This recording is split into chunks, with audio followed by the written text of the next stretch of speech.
The magic is motivation. Like magic is actually this spark that gets created. And that spark is that you now have this motivation and joy to go do because you can see something. You envision, you use your powerful mind to see something that doesn't exist in reality yet, but exists in the reality of your brain, and you want to make it happen. And it creates this fire, it creates this magic. The universe is trying to fuel you forward. Is life something that does have a destination, or is life something that is greatly grounded in spontaneity? Life is about change and spontaneity and bringing yourself to where you want to be. And if you want to get to, let's say you want to be a CEO of your own company, or you just want to have an amazing life with your family and, simplicity, financial security to, grow with them. Those are two very different worlds, but they take a lot of changes and the ability to maneuver and have open-mindedness and grow. And then everything in between. I think that you need to make a plan, even if it's a plan for 3 months, a plan for 5 years, a plan for 1 year, because the art of planning is what's going to help you take thoughts out of your mind, put them on paper, and allow you to live a more data-driven life, right? Remember those plans.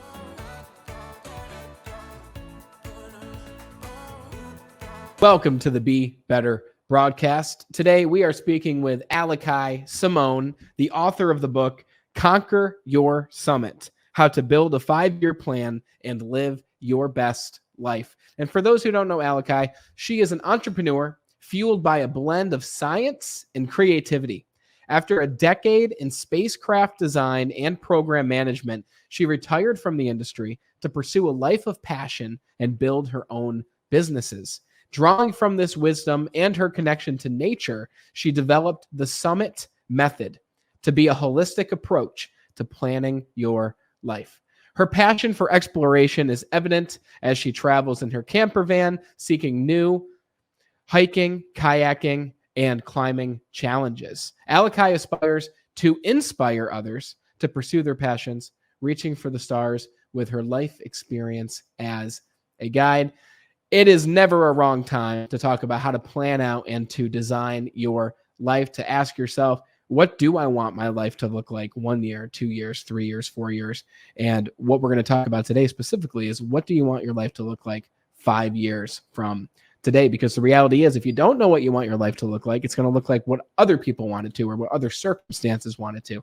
But if you decide what you want it to look like, then you're putting the power back in your own hands to make that a reality. So when you take away even just one thing from this conversation with Aliki and myself, all that we ask is you share this show with just one other person who could use it as well. You're the reason the Be Better broadcast has grown to nearly 400 episodes and a lot of viewers, because you are spreading the show through word of mouth, and you're the best part of the Be Better team.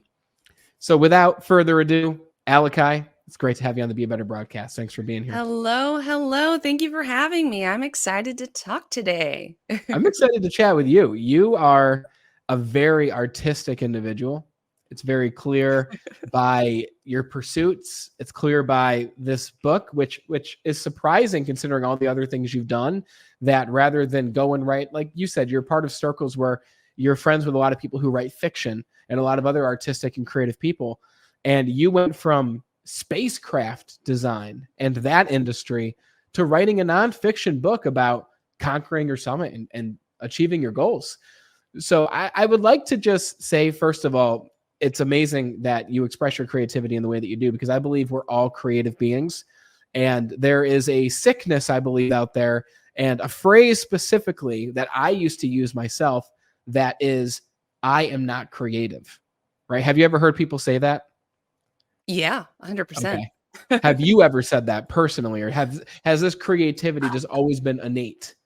I will say, I don't think I have ever said that. I do speak briefly, fairly often, on how I am a right brain, left brain person. I've always had the science, math, driving me. That's why I went into engineering, aerospace engineering specifically.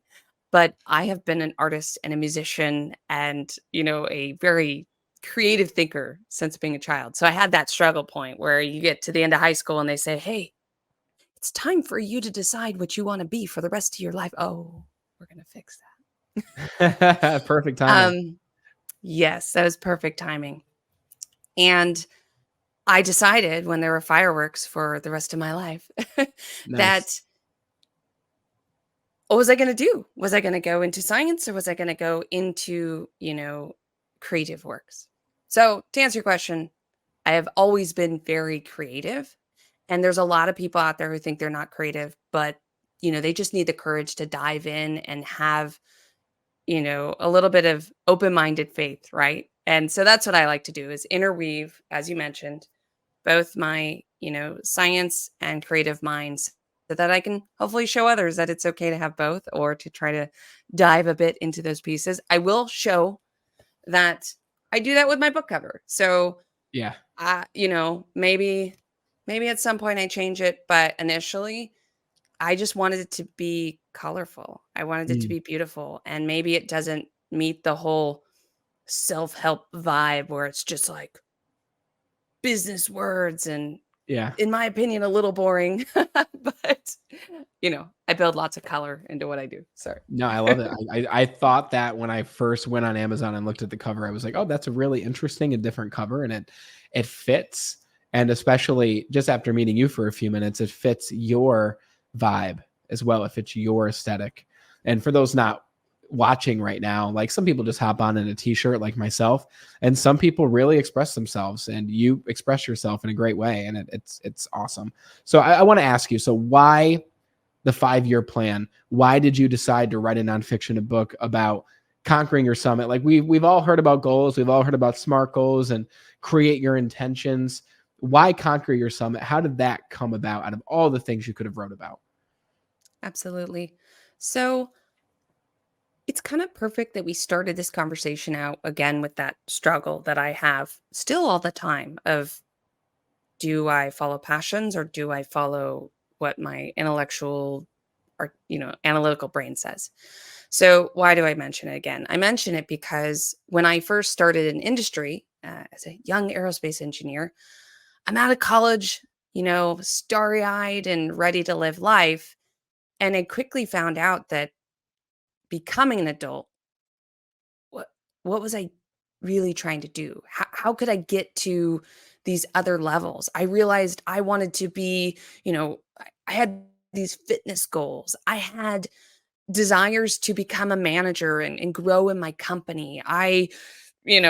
There is not a lot of financial education when you go through the public school system and even, going through college unless you take a business major or your parents or someone, took you through that. So I was like, oh, I need to figure out my finances. And I also need to build community. I need to have friends and family. And how do I figure all this out? Because, you spend, let's say, 18 years here in the United States in school, and then you choose to either go to college or a trade school or go straight into an industry, whatever it might be. And suddenly you're left at a point where you got to figure out life. And Mm-hmm. that's where I was, 10 plus years ago, realizing I didn't know what I was doing with my life. And I wanted it to be so much more than it was. How? How do I do that? Mm, And I spent a lot of time struggling through figuring that out, which is perfect because I have learned so much from those lessons. And then over time, maybe about, 5 years into my career, I started leveraging aspects of what I did in my job, as an engineer, as a project manager, as someone who had to get things done on time with, consequences and making sure we can get a spacecraft in space. How can I take some of those mentalities and make them a little less business abrasive and feed them into my life? mm, Created the summit method. Why is it the summit method? Why is it conquer your summit? Per, your question. Because I went out and had a summit, right? So summit can be defined in so many ways. Like let's say it's a summit where a bunch of people are coming together to meet, or the summit of a mountain. You've climbed up to the top and you've succeeded, and it's like, yeah. Or, it's just this culmination of minds, thoughts, bodies, and, magic. So I didn't know it was the summit at the time, but I had taken an entire weekend with my husband, and we went out and we said, you know what? We need to figure out what we're doing for the next 5 years. Hmm. And we sat and separately wrote out ideas and came back together to share what we had learned. And that was the beginning. That was the beginning of us figuring out what were all these really important holistic things to think about: personal growth, finances, career, community. Four things that I had, previously mentioned a few sentences ago. And coming out of that weekend, we realized, wow, we have something really amazing here. We have all these templates. We're both engineers, so of course we, went on a planning weekend and exited it with a bunch of plans and ways to look at life. And then it evolved, right? So over 10 years, this thing that I had made for myself because I needed it and I had the skills to figure it out in a time where I feel like there's 1,000 ways to get information today. We've got AI now, we've got everything. Maybe back then there wasn't as many avenues to go and find out what to do, but I developed it. And because I love that summit mentality and the visualizations of mountains and climbing and hiking and just the beauty of nature, I brought them together this a year ago is when I launched the book, but obviously I wrote it before that. I brought together this book, Conquer Your Summit. Conquer your goal. Every goal in your life is a summit that you can, put a flag on top of. Conquer that and build a 5-year plan. So I just go over the templates and the mental tools, the execution habits based on everything I had built up, what I've taught others, and a way to think about life that maybe takes you a little bit out of the boardroom or the business world. I'm curious to dive into that in a few different ways. And I think the first foundational layer that I'd like to ask you is, how do you think about life? Do you think about life and to, while you're thinking about how you're going to answer that, because it's a vague question, is life something that does have a destination, or is life something that is greatly grounded in spontaneity, where when we plan, we're taking away from that beauty of spontaneity? And I've got my opinions on this, and it's not spontaneity, but I'm curious to hear what your thoughts are. Are we taking away something from life by planning? Sure. I love this question because, I think most people out there will say, 5-year plan. Who makes a 5-year plan? Yep. That's so, you know, I don't know, yesterday. It just seems like something that people don't do anymore, and it's not the focus. Now, why are you saying this, Alika? You wrote an entire book about a 5-year plan. Well, my answer to that is actually life is about change and spontaneity and bringing yourself to where you want to be. And if you want to get to, let's say you want to be a CEO of your own company, or you just want to have an amazing life with your family and, simplicity, financial security to, grow with them. Those are two very different worlds, but they take a lot of changes and the ability to maneuver and have open-mindedness and grow, and then everything in between. So if you build a 5-year plan, how do you do that? How do you keep that rigid structure, but also, live in spontaneity? Mm. All right.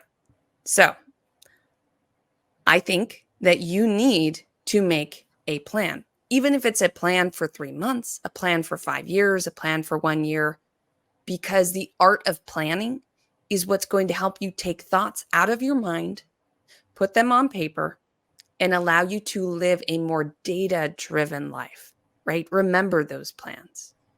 So when spontaneity does come, when changes flow in your direction, you have something to look at. You have something to guide you through that choose your own adventure book, right? Mm-hmm. I'll be honest. I have a 5-year plan. Hopefully I would. Otherwise, why would I have a book about it? um, and my 5-year plan changes a lot. It's Okay. why in my book I talk about it's not just about 5 years. It's about the 5-year, the 2-year action plan, the 1-year outlook, and more importantly, the quarterly goals that you need to get there. And it's that quarterly timing that allows you to adjust for spontaneity, to have a plan for now, the future, and a roadmap to make changes when the changes inevitably come. So people need to stop fearing the 5-year plan and realize the 5-year plan is designed to help you get to those bigger challenges in life. And my favorite example is, let's say you want to have kids, right? Mm-hmm. Um, there's many things that go on, with that subject, but let me just, funnel it down to, if you're, X age, right? And you're thinking, I want to have kids someday. And you never take time to maybe make a 5-year plan and realize your age today versus your age 5 years from now. And you think, oh my gosh, actually, I always envisioned myself having kids at this age. And you realize that's 2 years from now because you spent the time to look at the data, to look at a plan. And you can ask yourself, well, do you still want that? Is it time maybe to think about it now because of that timeline, because you looked at that 5-year plan? And yeah, so that's an example of where it's not about creating a detailed, aggressive plan and following it to a T, making it so that you can't make amazing, changes and spontaneity in life. It's about looking to the future so you can make good decisions and reduce. I'm sure we all have it, right? We look back and regret too much. It's reducing that. It's allowing yourself to see life a little bit more clearly. Yeah, it's about being more intentional with the life that you are living. And all of us have different levels of the amount of uncertainty or variability that we'll accept into our life. And I know people, and I've had people on the show, not many of them, but some of them, especially one of my great friends, Brian Brody is his name. And he's lived a lot of life. He's in his late 50s, he's turning 60 soon. And Brian does not believe in goals at all. And he's very accomplished. He's achieved a lot of great things in his life. As you can expect, he's achieved a lot of things that he never expected he would do because he never planned for them. But he is fully grounded in the concept of spontaneity. He says that when you create a goal, you are removing all, you mentioned the word magic earlier. He's like, when you create a goal, you're removing all the magic that could happen in between the spaces. But Brian's also the type of guy that craves uncertainty, craves not knowing what's next, loves surprises. And personally, I like surprises, but not all the time. I'm very similar to the way you described it. Create the plan, be intentional about what you want, but have the spaces in between for the magic and the spontaneity to happen. Because like what you said, which I loved how you worded it, when that spontaneity does happen, then you've got that plan for everything to really mesh and mold and melt together and become one. And then you can look back and say, oh, the last decade of my life was planned, but a lot of things I didn't expect to happen did happen, but it still went in the general direction that I expected that it would go. Absolutely. So you mentioned that your plan changes.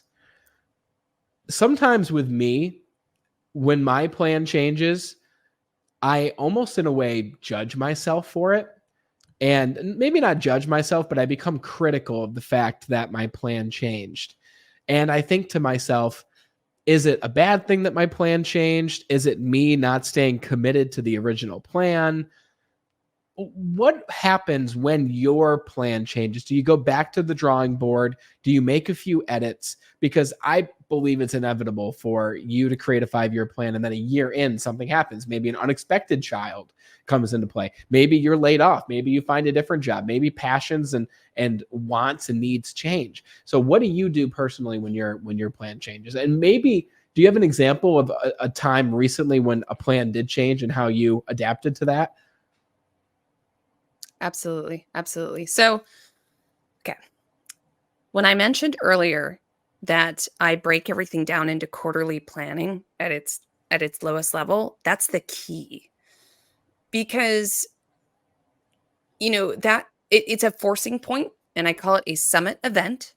It's every 3 months you should come into planning, a 2-week period around that, quarterly change, because life is full of all kinds of things. You can't do it always precisely on the 3-month dot. And I jump into my entire 5-year plan. I look at that 2-year plan. I make updates. I bring out what were my, 3 to 5 year themes that my big goals, things I'm driving towards, and what's happening in the detailed 3-month plan. When I go through that 3-month plan, I can then, see the future, the direct future, and make changes. That then populates back to informing anything that might need to be updated or changed in the other plans. I do this at a 3-month cadence. But that doesn't exactly answer your question, because life doesn't actually magically happen in 3-month increments. Let's say tomorrow, someone or myself was laid off from their job. That's a big life change. You suddenly have a lot to think about and do. Well, I have this tool in my basket for any time. And it's a structured approach for me to sit down and look at life in my 4 pillars: Mm, personal growth, financial, career, and community. Because you have you as a person first. First and foremost, if you're not whole and, feeding your needs, then you can't help others. Or you can, but, maybe not in the best way. mhm. um, so that's health and fitness, education, maybe it's travel, it's, whatever your spiritual, whatever your deep personal goals are, what's feeding your mind, your soul, right? Then you get to finances. Maybe this is where, I'm looking at my finances. I understand my runway, if you will. I just got laid off and I need to figure that out. So you look at your finances. You start seeing, am I on track? What steps do I need to make in this scenario where I have a problem to get back on finances? And finances, and the world revolves around money, so you need to make sure you put finances in your plan. Is Yes. basically why I mention it. I'm glad you say that. It's true. It's just true, right? And Yeah. we all need to rip off that band-aid, and it can be very scary, which is why I think mental tools are so important to build up that positive growth mindset, having a deep why and realizing it's okay to look at your debt.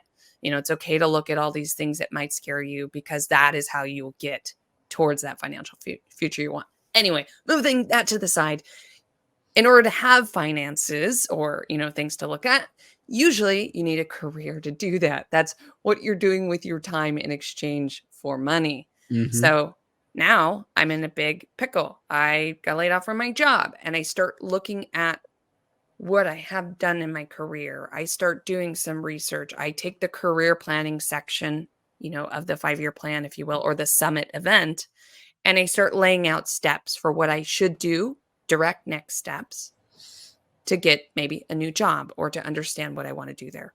And then I end with community, because it's not really an end. It's just like the beginning of the next circle, right? Yeah. You need friends and family and community, whether that's coworkers or networking or just being out in society and being a nice person, give someone a wave. Like how do you want to set intentional thoughts or goals around the people in your life? Because that's what's going to feed you back to your personal growth and do that holistic circle. So in a summit event, you actually sit down. Now, I do it for an entire day, but Mm. you could really cram it in like a couple hours once you get in the groove. The first time you really need to plan for a whole day of saying, I've never done this before. Let's lay out all the plans. Then when you review the plans every 3 months, it's easier. But Yeah. you start off by, chunking. I have a whole agenda for it, but you chunk in the time to do the 5-year plan, the 2-year action plan, the goals, and get towards the end. I have a whole thing for that. But to really, drive towards your question, that is a structured approach. And Hmm. in my opinion, structured approaches are designed to exist so you can augment them to help you when you need them. Yeah. I will give you a very specific example now, which I hope will bring the whole concept, around to what you're alluding to. I was in a crazy company. I'm sure all of us have either, not all of us, some of you have been in either a toxic company or, a crazy startup or an environment that maybe you didn't want to be in anymore. It wasn't right for you. It wasn't the career that you really wanted. And you have to make a choice. Are you going to stick with that? Are you going to make micro changes or major changes to make that work? Or at some point, are you going to make the very hard decision to make a big change, to have open-minded thoughts and go into, the darkness to find the next light? I had that. I was working in a company that was absolutely insane. And, I was leading this entire team of, engineering and manufacturing and trying to make things work. But leadership was very challenging. And I had to figure out, how long did I want to endure in this? When was I going to be ready to make the mental health change that I needed? Right. And the emotional side, the spirit soul side of me that did not look at data. Earlier, I talked about making data-driven decisions. I was not looking at data, said, yeah, I'm quitting. I am done. We've got to find the next thing in life. I said, January 1st, I'm out. I told my boss, he was out too. It was a whole thing. And Wow. I had my summit. I took the time in that beginning of January to sit down, look at that 5-year plan, look at the data, look at personal finance, career, community. And I saw things that my emotional side had clouded from my vision, right? And that when I looked at the data, it said, you cannot quit your job here in January, no matter how much you want to, or, what your passionate mind wants. It doesn't make sense. And I ended up staying until about April Oh, because wow. when I looked at that plan and architected what I needed to do, it made sense. And it gave me the energy. It gave me the knowledge to say, I need to endure through a challenging situation. I need to change my mental health and get through these steps because there is a greater opportunity. There is this, magical April point where I'm going to get X, Y, and Z, and it's going to line up in a way that will better serve me, which I would have never figured out had I not just taken the time to go through structured approach at looking at your life, but fed as a way to make a big, hard decision. And I Oh, think yeah. that's what people struggle with, right? We all struggle with, how do you make big decisions in life? What's up, Be Better family? It's Brandon Eastman here. And as a thank you for tuning in to the Be Better broadcast, I want to give you a very special gift. For a limited time, you can get a free digital copy of my book titled Be Extraordinary, Your Guide to Self-Mastery. This book is packed with insights and actionable steps that will help you to unlock your fullest potential in the 5 key areas of your life. But that's not all. Along with the book, I also want to give you the audiobook version absolutely free. Imagine having the power to transform your life right at your fingertips and in your ears anytime, anywhere. Go grab your copy at BeBetterIndustries.com/book. book. You'll also find the link in the episode show notes. Go and grab your copy and join me in making a positive impact on the world. Now back to the show.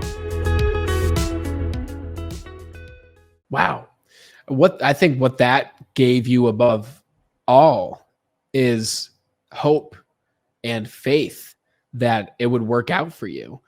And, this isn't a religious thing for everyone listening, but think about that plan, right? So you are now thinking you're leaving in January, which you probably wouldn't have even made that decision unless you had a plan. But let's say you did. Okay. So then January comes, but then you decide I'm not going to leave until April. But imagine if you were in that situation with no plan whatsoever. You would likely still be with that company. When I say you, I'm not talking about you directly, but people in that situation I know people who are part of that exact same circumstance and situation, but they don't have a plan. They have nothing that is giving them hope that there is a better option on the other side. So they stay in that situation, that job, that relationship, that friend circle, and they say, this sucks, but it's all that I know. This sucks, but uncertainty is scarier than what it is that I have now. I have a steady paycheck. I have a steady relationship, whatever it is. Having a plan gives you the power to make difficult decisions and to step out of your comfort zone. But if you don't have that plan, then you really don't move forward at all. Unless you get a lucky break or something happens, and then it's easy to say, oh, that was meant to happen. But it's so much better to have a plan to be able to fall back on.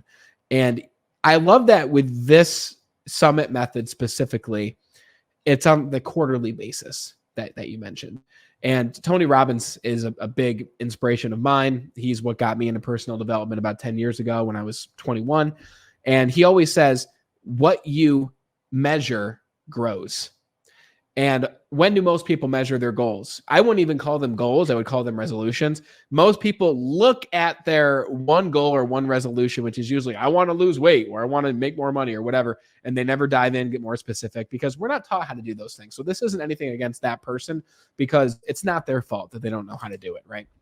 But it is your fault if you learn this and still don't do it. So if you're listening right now, I challenge you to put these things into practice. And in a second, I want to dive into each one of these real quick with you and do a rapid fire. But most people measure their progress once a year, and it's for a very limited period of time. What would happen if you had actual goals and an actual plan to see them through and measure them once per quarter? What would your life look like, not compared to someone else, but what would your life look like compared to who you used to be, to who you could be? How quickly could you close that gap between who you are now and who you want to be?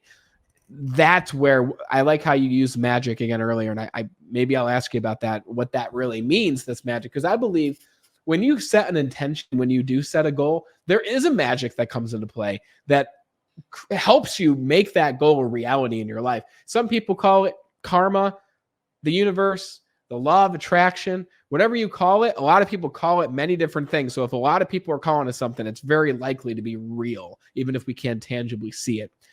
So maybe I'll ask you about that. Do you believe that there is a magic that takes place once you set a goal or an intention? Is that magic always there, or does that magic occur when you create a goal or an intention? I think this is great. I've never talked about magic on a podcast, and it's making me really happy right now. Good. Yes. Okay. The magic is motivation. Like magic is actually this spark that gets created. And that spark is that you now have this motivation and joy to go do because you can see something.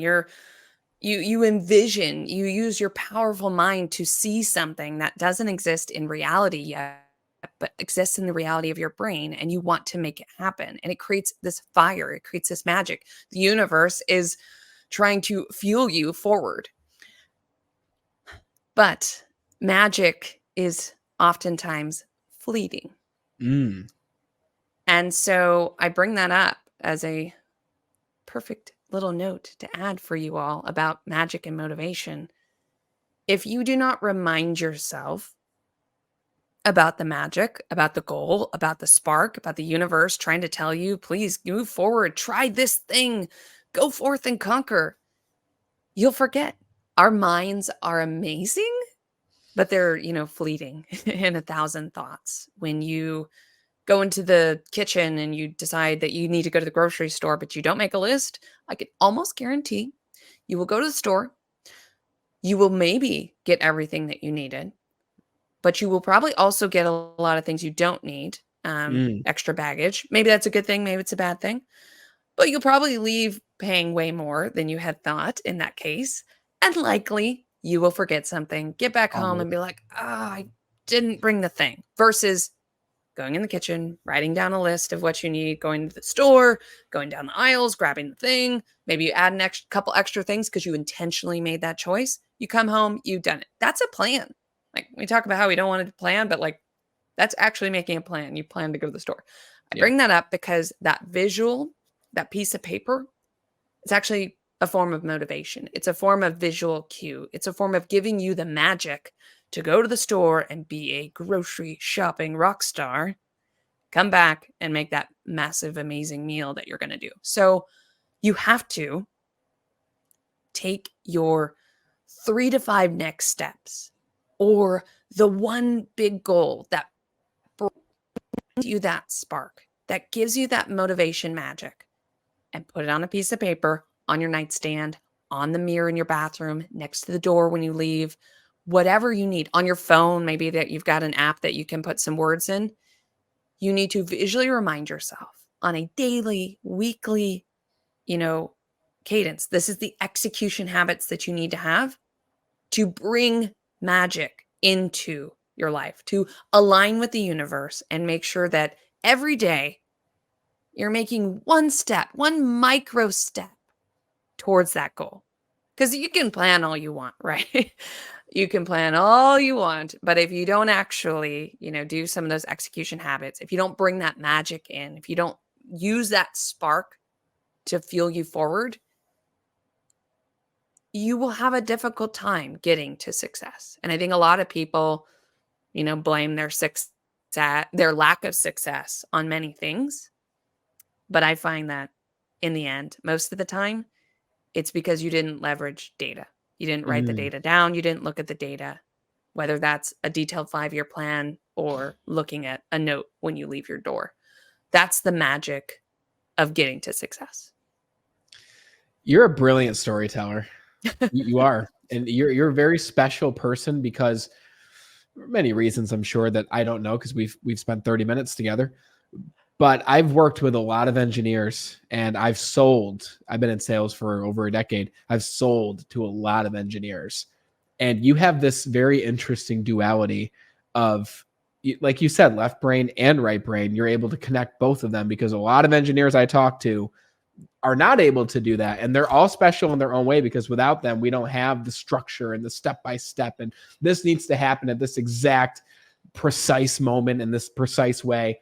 But you're able to mold that and telling a story in a fun, charismatic way together. And I think it's great too because you just released your audiobook. And I think that because you're a brilliant storyteller and because you've got a great voice for it too, people will really enjoy the audiobook. And again, for everyone listening, Alikai's book is titled Conquer Your Summit: How to Build a 5-Year Plan and Live Your Best Life. And you just told me before we went live that you recorded the audiobook and it's a year later since the book was released. So is this something that you wanted? Was this part of your plan after you released the book? Like how did the audiobook come into conception? I'm really glad you asked this question. One, not only because it did just launch, I'm super excited about it. If you're an audiobook listener, go check it out. That's my plug of me being really excited about reaching my goal. But number 2, it's actually a great story about having a, a growth mindset, a mindset change muscle, which I talk about in the book, ability. I always wanted the audiobook, but sometimes I get really, overzealous about accomplishing something. And, I launched the book in May of last year of 2023 and realized I also need this audiobook going. And an audiobook is not simple.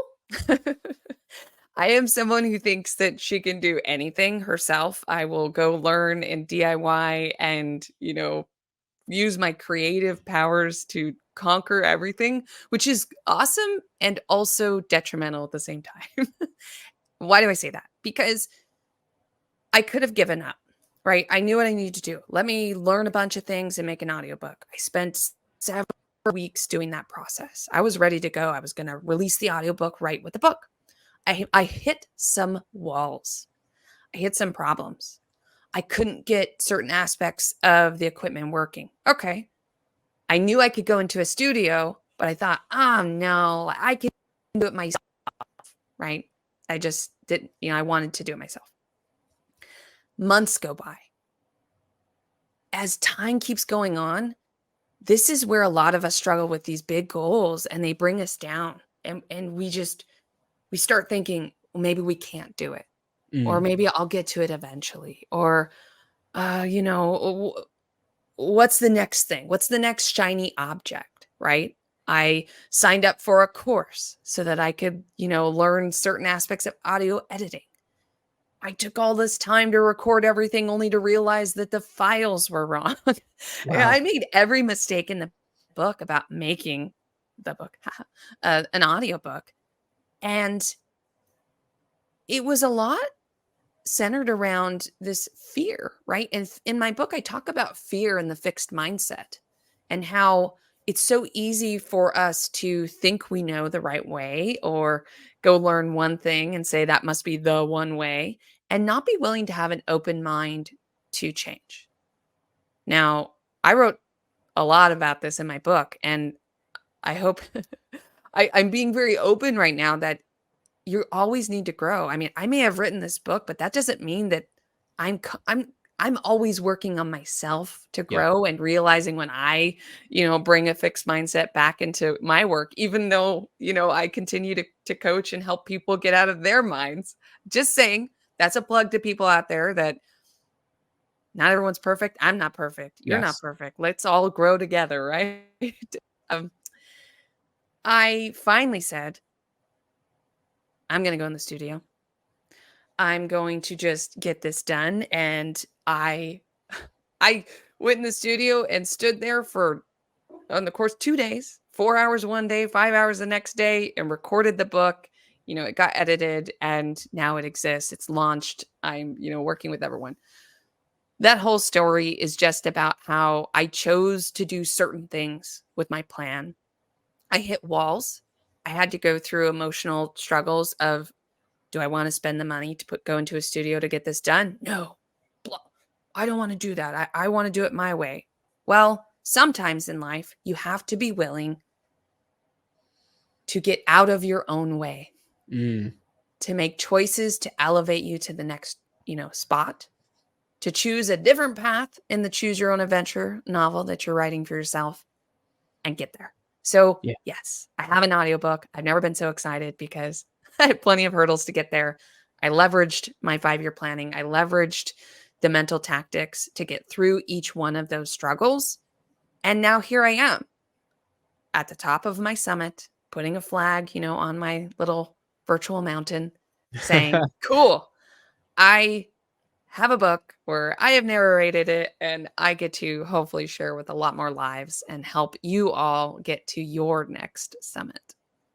I love it. Now we have to listen to it because we know the story behind it. So, guys, the link is in the description to go grab your copy of Aliki's book. One more time, the title is Conquer Your Summit, How to Build a 5-Year Plan and Live Your Best Life. And if you are a physical reader, then you can grab the physical copy too. And this is a very highly rated book, guys, on Amazon. So this has helped a lot of people. A lot of people have found value in the Summit method.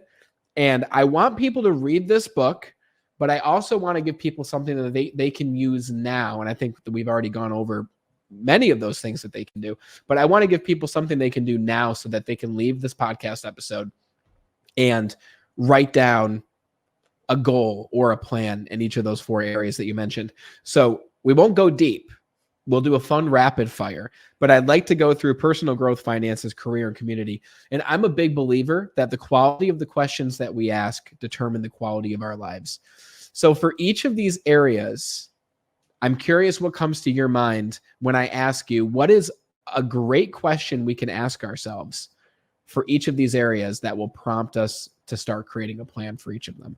So let's start with personal growth. What's a question that you would ask yourself to plan for personal growth? Actually, my question I ask everyone to start for all four of those subjects, it's very simple. Create a mind map. What does my ideal life look like? And Okay. it's very broad, but it's actually very powerful to allow yourself to have the creative mind to not close out and actually show what do you want? What does the ideal life look like? Within, now you said personal growth, so it's what does my ideal life look like within fitness, health, education, spiritual, travel, big events, weddings, whatever that might be. And your, mental health also goes in there. But what does that ideal picture look like? And you would do the same thing for each area. So then we go to finances and you would ask, what does my ideal financial situation look like? Is that how much money am I making? Debt free, things like that. Is there anything else that we're missing there? You're correct. And to expand on that, get to the quick details you're looking for. The reason is we oftentimes don't let ourselves think to that level, right? You think about what you have today, what you think is possible for yourself, and we confine ourselves into that box. And I ask people to get rid of the box. What what are what do you really see for yourself in your personal growth, your financial freedom, your career success, and your community impact? Ideally, open your mind, right? So then you can say, wow, I do really want X, Y, and Z for myself. Only then can you go into Google or ChatGPT or what, find a mentor or a person and say, okay, what are the 3 to 5 steps that I would need to do to even get there, right? So Awesome. So I think career speaks for itself in a big way. What would I like my ideal career to look like? Community is the final thing I want to ask you. With community specifically, I found a lot of different clubs in my community, like National Speaker Association, where I've been able to get around other speakers, authors, consultants. Toastmasters, which is a public speaking, I'm sure you're familiar, but for those who aren't, public speaking organization who help you improve in your speaking and your leadership. And I've met a lot of friends and I've built a lot of community inside those organizations, but I had to seek out those organizations. And I found both of them by accident. It wasn't an intention of mine to find them. So when you ask the question, what would I like my ideal community to look like? What would you break that down into? Friends, sure. clubs, service in the community? What would you break it into? I'm really glad you took a moment to point into community because I really strongly, really want to encourage people to remember that people are so important in our lives. And if you don't make active thoughts around those people, you will not be able to leverage the incredible connections as well as good as you could. Mm-hmm. And I say that because you've got family, you've got maybe it's sisters or brothers or parents or cousins or aunts or uncles or whoever it might be. Maybe the family that you have been with, through your life. And maybe you have a great relationship with them, or maybe you have a challenging relationship. But, you know, how often is it that years go by and you're like, I haven't seen Uncle, Jimmy in a while. Like it's that when it comes to family and friends, you actually need more planning than most people even realize. You need to actively seek out asking yourself who. So this is how I'm going to, shift that ideal question that you're asking me to get to is it's not what does my ideal picture look like for community? It's actually who in my life today is, in the top shelf, right? Who do I want to focus on? Who are my best friends? And I really, like, I know the term best friend isn't great because that means it's the only one person. No, it means who are those people who truly matter to you, that feed whatever it is that you need in your soul, in your friends world, in your family world, and maybe in your community. Like you said, maybe that's clubs you're in or coworkers or whatever it might be. Find those people and ask yourself, what are you doing to strengthen those relationships? So Mm, the bullets. Who is at the top of your list people wise? What are you doing to strengthen those relationships? Do you need to just start texting them more? I mean, I'm not trying to make this complicated, but make a plan, make a group chat, actually make those interactions, because then you can only grow from there in your true. community abilities. And then you have to remember over here that maybe your goals are around finding more of that. You don't have a lot of friends. You don't have the strong connections in your family. You wish you had that kind of thing. Well, that's where, what are my hobbies? What are the things I like doing? Where do I find passion? How do I go on the internet and find, a meetup group or a community to join and build on that community? Because we don't always have the perfect group to say, oh, who are all my favorite people?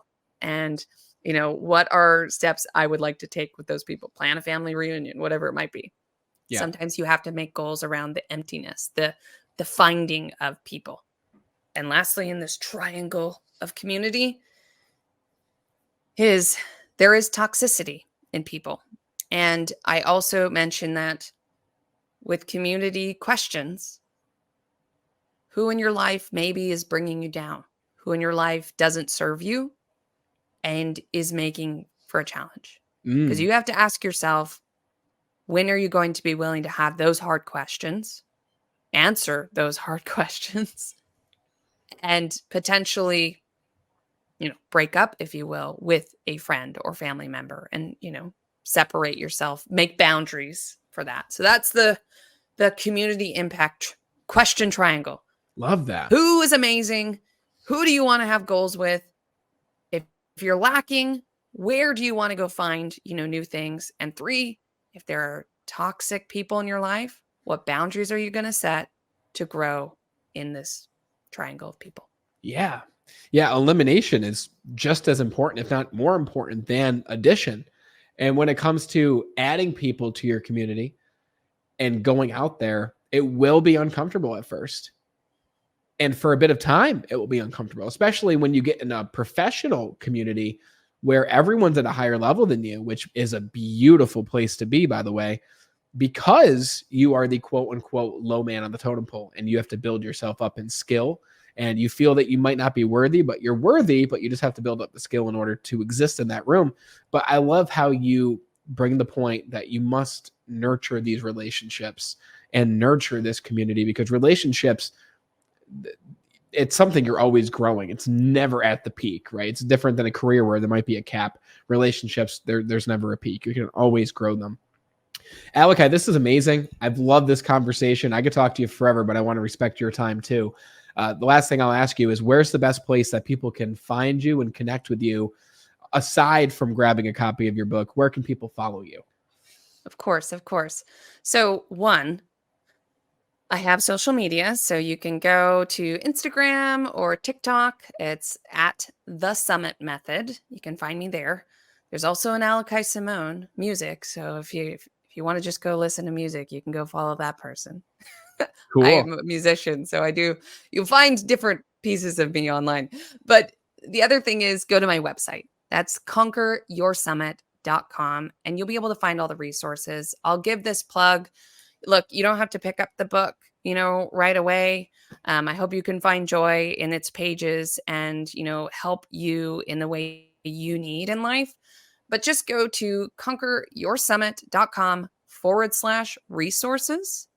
And that is how you can get, a download. I have a free summit planning template. You can start putting in some of your personal, financial, career, and community goals and, build out that 5-year plan.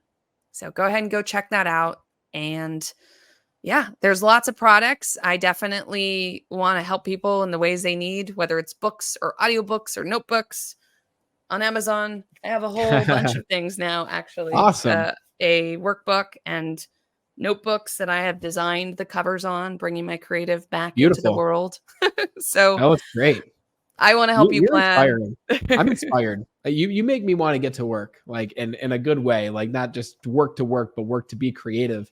And this has been a great conversation. So yes, everyone, go to the description below, grab your copy of Conquer Your Summit, or grab the audiobook. And Aliki, it was fantastic meeting you. And thank you for coming on the show. It was a pleasure. Thank you so much. Have a wonderful day. Guys, even if you don't buy the book, which go get it, it's $13. Like, go grab a copy of the book. It's the best $13 you'll spend. Either that or buy 2 mocha schmocha lattes at Starbucks. Like, what's going to bring you further? Maybe the latte in the moment because of the caffeine, but the book will bring you into the future of your life in a powerful and a beautiful way. So use the link to go grab a copy. I will have Aliki's website below, as well as her social profiles. If you're watching the podcast, which I know is a much smaller percentage of you than listen, which is awesome. Whatever way you like to consume it, great. Then if you watched, you'll notice that Aliki had guitars and pianos and everything musical behind her. So if you want to dive into that part of her as well, I will also link those handles below as well. You can find her there under Aliki Samone. I hope you guys loved this conversation. If you did, if you liked it as much as I did, please share the episode with one other person who you also believe should plan and design for their life, which I believe is everybody. So help a friend out, share this episode with them. Thank you for being the best part of the Be Better team. And until we speak again, continue to be better.